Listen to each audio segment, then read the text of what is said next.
여러분 안녕하십니까? 린도알람 한상재입니다. 지금부터 2024년 8월 21일 수요일 자연이 그리워 방송을 시작하겠습니다. 오늘은 우리나라에 태풍이 불고 있는데요. 제주도를 강타하고 호남 지방을 경유해서 경기도 서해안 쪽으로 북상을 하고 있다고 합니다. 제가 거주하고 있는 상주에도 가끔 소낙비가 내리고는 있는데 별 문제는 없는 것 같고요. 다만 무더위만 계속해서 기승을 부리고 있습니다. 자, 오늘 인도네시아 수요일 신문은 톱뉴스로요. 헌법재판소의 결정은 존중되어야 한다는 너무나 당연한 제목으로 시작을 하고 있습니다.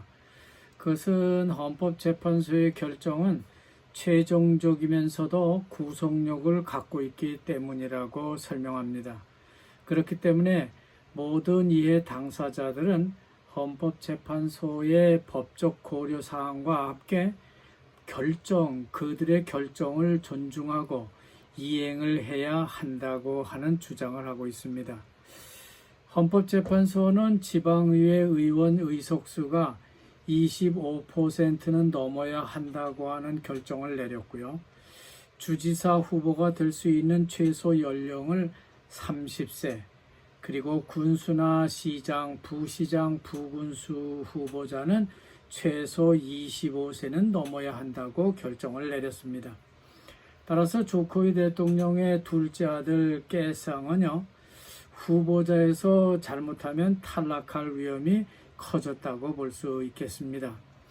하지만 조코위 대통령은 지난 2월 대선 때 큰아들인 기브란의 나이 문제를 갖고 당시 처남이던 헌법재판소 위원장을 동원해서 직권 해석을 가능하다고 판단을 했기 때문에 부통령에 당선될 수 있었습니다. 그래서 헌법재판소의 결정을 또 무시하고 또 이상하게 후보로 내세울까 아마 이 신문이 우려를 하고 있는 것 같이 생각됩니다. 자, 그리고 외신으로는요, 팔레스타인에 대한 이중잣대를 중단하라는 기사가 뜨고 있습니다. 전 세계는 팔레스타인의 그 인도주의적 위기에 단호하게 대처해야 하겠는데 많은 국가들이 이중적인 잣대를 들이대고 있다는 그런 불만 기사입니다.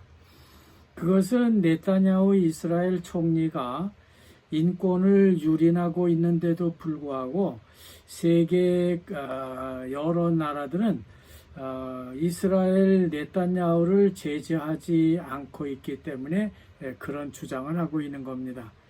하지만 애초에 팔레스타인은 이스라엘을 기습 공격했고 이스라엘 어린이와 여성들을 인질로 잡아가는 등의 인권 유린을 한 게 시발점이 되었다고 하는 것은 부인할 수 없습니다. 이런 건 까맣게 팔레스타인이 잊어버리고 이스라엘의 포격과 하마스의 그 소탕 작전만 거론하면서 인권 운운하고 있는 것이 아닌가 하는 생각이 들고 있습니다. 이와 비슷한 전쟁은요, 우크라이나와 전쟁을 벌이고 있는 러시아입니다.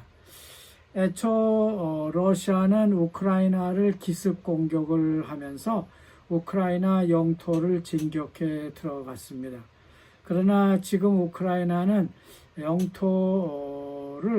자기 영토를 벗어나서 러시아 영토로 들어가서 전쟁을 수행하고 있습니다. 보복을 하고 있는 거죠. 그렇기 때문에 나토 국가들이나 세계 자유진영 국가들은 우크라이나의 보복 공격에 대해서 아무런 불만을 내놓지 않고 있습니다.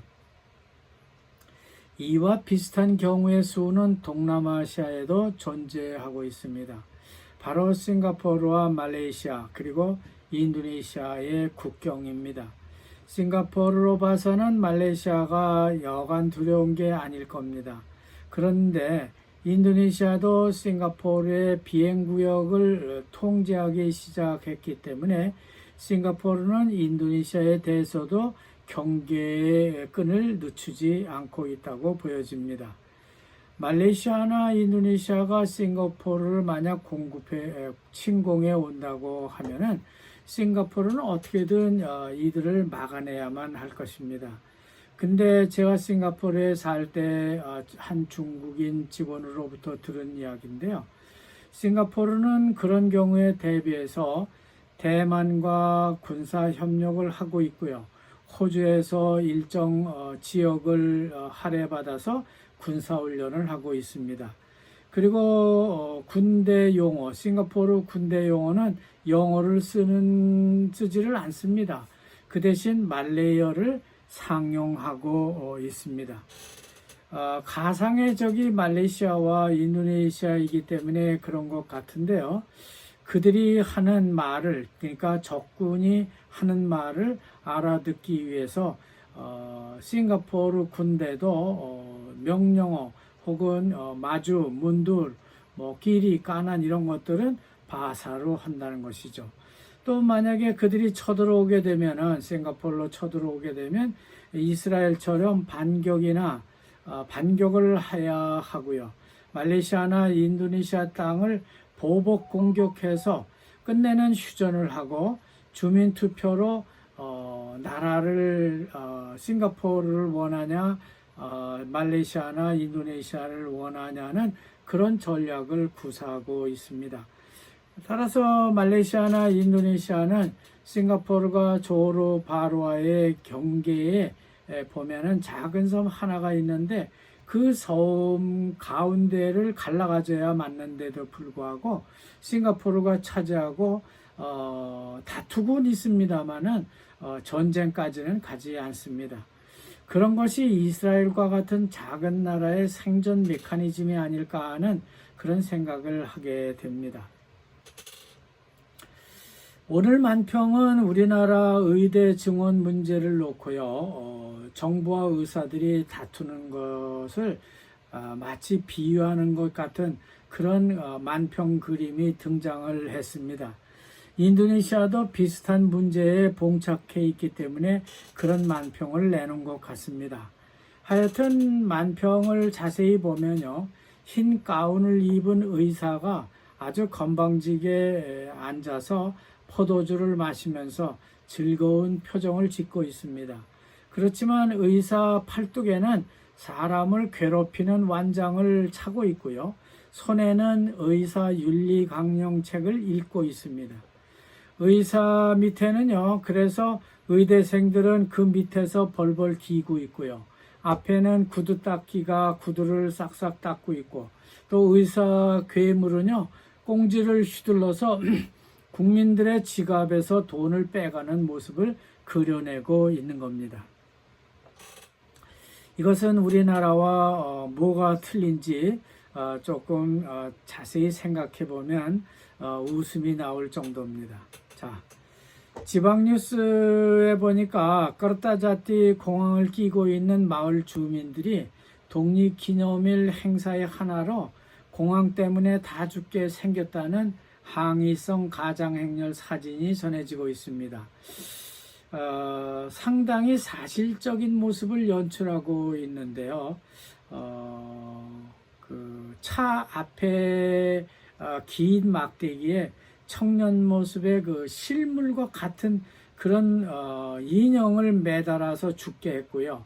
그 뒤에도요 보면 인도네시아 국기를 단 죽창에다가 죽창이 그 서 있는 국민의 그 복부를 찔러서 피가 철철 흐르고 낭자한 모습을 거기다 그려대고 있습니다. 두부로 유명한 그 서부자와 수메당 사람들이 이런 가장행렬을 하고 있는 건데요.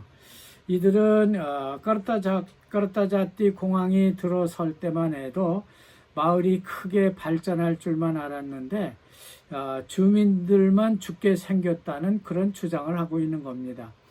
서부자바 중심 공항으로 개발을 한 것이라고 했는데 반둥에서 볼 때도 멀고요.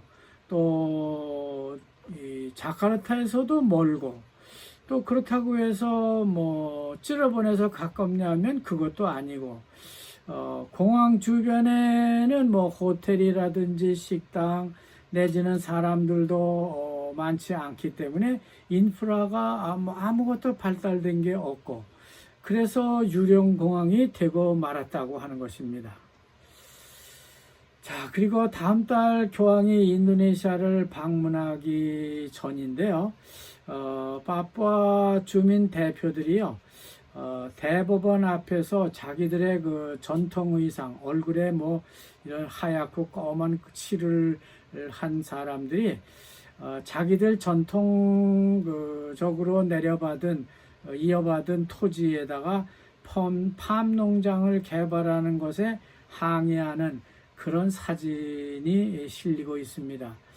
전통적으로 파푸아 자기들 조상이 물려준 땅에다가 팜을 심겠다고 하니까 이 문제를 교황이 인도네시아를 방문했을 때 좀 이슈화해서 보상을 받으려고 하는 목적으로 이런 행사를 하는 것 같다는 생각이 듭니다.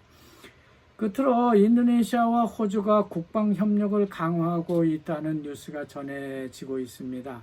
인도네시아와 호주는 새로운 국방 협정에 서명하기로 약속을 했기 때문에 앞으로 양국은 군사훈련을 더 자주 실시하게 될 것으로 전망됩니다. 그렇게 되면 호주가 오쿠스라고 하는 미국과 영국과 함께 군사 동맹 관계를 맺고 있는데, 그렇게 되면 중국의 견제가 커질 것으로 예상이 되고 있습니다. 하지만 프라보 국방장관은 그렇게 하는 것은 인도네시아로선 아주 자연스러운 일이라고 일축하고 있습니다. 그러니까 중국이 관여할 문제가 아니라고 하는 것이죠. 그것은 인도네시아는 공식적으로요, 지금까지 어느 편을 들지 않는 그런 국가이기 때문에 아무 문제가 없다고 말하고 있습니다.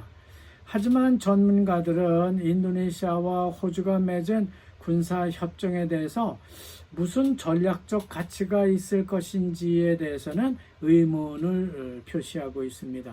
그런 점에서 볼 때 프라보 차기 대통령의 외교 노선은요, 아직까지는 아무도 알 수 없는 그런 미로임에 틀림없는 것 같습니다.